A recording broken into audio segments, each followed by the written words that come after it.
हमें धमकियां दी जा रही हैं, अब्बू और हमारे घर वालों को भी। तो हम अपने बहन भाइयों को भी स्कूल भेजने से डरते हैं, धमकियां दे रहे हैं कि हम कत्ल कर देंगे, जानों को खतरा है, हमें प्लीज तहफ़्फ़ुज़ फराहम किया जाए। हारस वकील ते इस तो पहला भी जनाब मेरे को इन्हें गुंडागर्दी ना 1.5 लाख रुपया लिया, इन्हें अगे भी पता लिया तो हुण भी पत्ते की वजह से अंगूठे लाए। मेरी सारी जायदाद जी अंगूठे लवा लए ने। मतलब मेरा नाम इश्ताक अहमद है, तहसील शरकपुर, जिला शेखपुरा, ईसन पिंड दा मैं रैशी हाँ। अमरान नाल मेरा एक इकरारनामा होया जिहदे विच हारस अगवा है।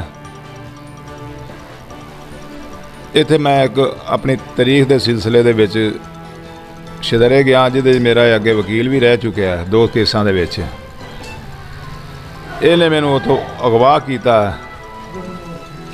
इन्हें गन पॉइंट से मैनू अगवा किया। अगवा करके तो इन्हें अब्दुल्ला ते सैफुल्ला जिहड़े गनमैन ने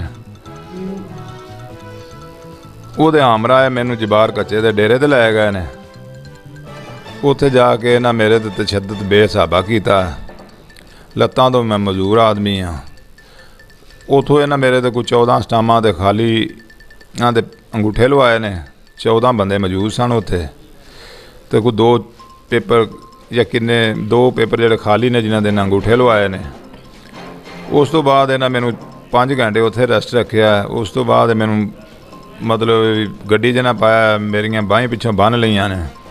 तो ये मंडी फैज़ाबाद ना नसीर अहमद ASI है, उहदे नाल राबते ही रहे ने फोन ते।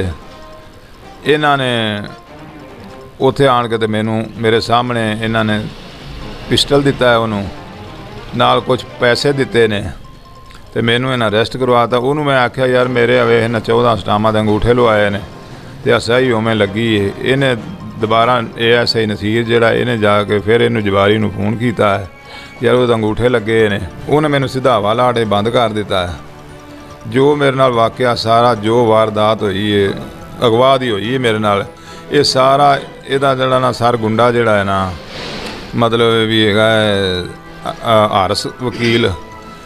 तो इस तो पहला भी जनाब मेरे को इन्हें गुंडागर्दी ना 1.5 लाख रुपया लिया है भी मैं लतीफ गुजर नू देना है।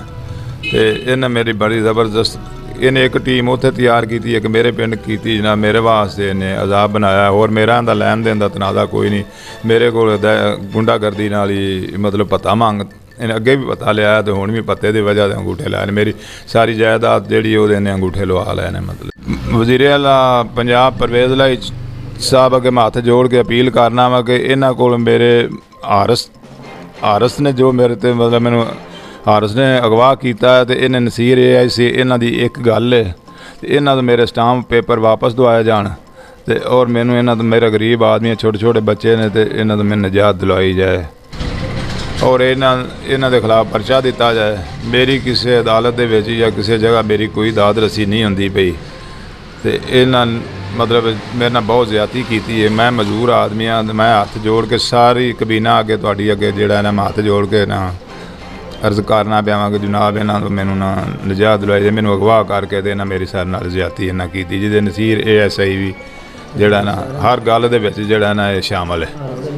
हारस वकील जिहड़ा ना इन्हें मैनू सारा काम मैनू हारस वकील पाया। इहदा मेरा लैन देन दा कोई 1 रुपये का तनाज़ा नहीं।